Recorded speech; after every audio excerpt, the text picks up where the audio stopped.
chapter 3 and 5 of your book talks about how aging is both a biological and a social process.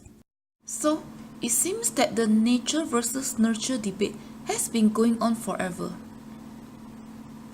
And biologists tend to believe that what we are today, what we have come to be today, are more of the genetic or nature effects. And philosophers like John Locke tends to go to the opposite direction.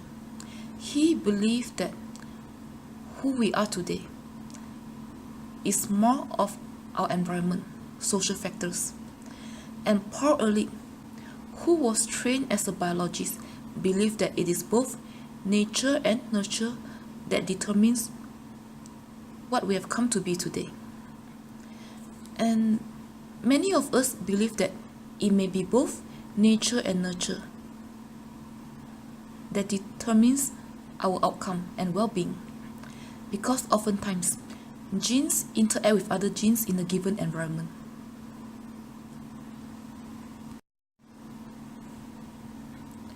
So these two examples illustrate how the nature and nurture factors determines what we have come to be. And one is Dr. Martha Farah's research at UPenn. Dr. Farah looks at the level of stress hormones among children growing up in poor neighborhoods in inner cities. And she found that these children, they have higher levels of stress hormones.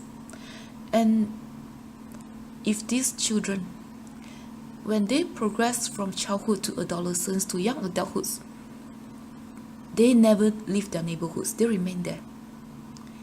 Think of the implications on aging. It will definitely affect their health and well-being when they age, when they become the elderly, right? The University of Minnesota, Dr. Megan Gunnar did a different kind of research that looks at both nature and nurture factors. And she found that children who are securely attached, they come from more stable, more secure families to parents with stable, permanent jobs. They tend to respond better to stress than children who grew up in unstable homes, which makes them more insecure in many aspects. So when these insecure kids are exposed to stress, the level of cortisol in their bodies is going to increase. But this is not going to be the case for children who grew up in stable homes in safe neighborhoods. So Dr. Gunnar concluded that living in a highly stressful environment for long periods of time can lead to cell loss in our hippocampus. And this can in turn weaken our immune system. And because of that, it makes us unable to recall good memories. And this can also lead to a loss in bone minerals. So imagine if children remain insecurely attached from childhood to adolescence to adulthood. This can also affect how they are going to turn out when they are elderly.